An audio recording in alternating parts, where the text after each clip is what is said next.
ನೀವೇನಾದ್ರೂ ಸಣ್ಣ ಪುಟ್ಟ ಕೆಲಸ ಮಾಡ್ತಿದ್ದೀರಾ?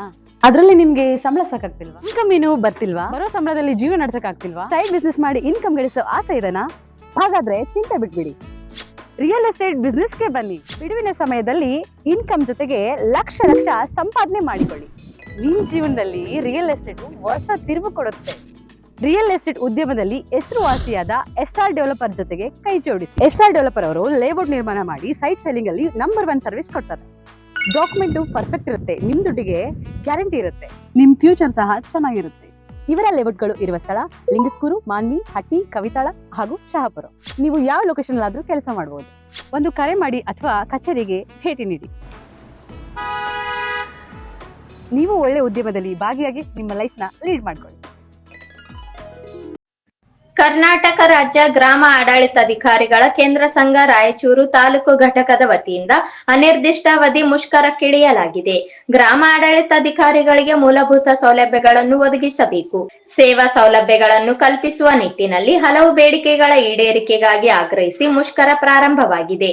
10-15 ವರ್ಷಗಳಿಂದ ಪದೋನ್ನತಿಯಿಂದ ವಂಚಿತರಾಗಿದ್ದೇವೆ. ಅಂತರ್ಜಿಲ್ಲಾ ವರ್ಗಾವಣೆ ರದ್ದತಿ ಪುನರ್ ಪರಿಶೀಲನೆ ಮಾಡಬೇಕು.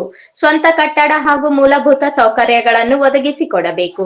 ಹೀಗೆ 10 ಹಲವು ಬೇಡಿಕೆಗಳನ್ನಿಟ್ಟುಕೊಂಡು ಪ್ರಾರಂಭವಾಗಿರುವ ಮುಷ್ಕರವು ಬೇಡಿಕೆ ಈಡೇರುವವರೆಗೂ ಮುಂದುವರಿಯಲಿದೆ ಎಂದು ಪ್ರತಿಭಟನಾಕಾರರು ಆಗ್ರಹಿಸಿದರು.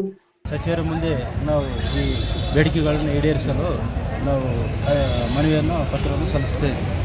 ಈಗಾಗಲೇ ನಾವು ಸುಮಾರು ಸಲ ಬೇಡಿಕೆಗಳನ್ನು ಈಡೇರಿಸಲು ಮನವಿ ಪತ್ರ ಕೂಡಿದ ಮೊದಲನೇ ಹಂತದಲ್ಲಿ ಮುಷ್ಕರವನ್ನು ಹಮ್ಮಿಕೊಂಡಿದ್ದಾಗ ಅವರು ಬೇಡಿಕೆಗಳನ್ನು ಈಡೇರಿಸುವಂತೆ ಭರವಸೆ ನೀಡಿದ್ದರು. ಇಲ್ಲಿವರೆಗೆ ಯಾವುದೇ ರೀತಿ ಬೇಡಿಕೆಗಳನ್ನು ಈಡೇರಿಸಿರುವುದಿಲ್ಲ. ಅದಕ್ಕಾಗಿ ನಾವು ಇಂದು ನಮ್ಮ ತಾಲೂಕಿನ ಮತ್ತು ರಾಜ್ಯಾದ್ಯಂತ ಎಲ್ಲ ಕಡೆಗಳನ್ನ 2ನೇ ಹಂತದ ಮುಷ್ಕರವನ್ನು ಮುಂದುವರಿಸಿದ್ದೇವೆ.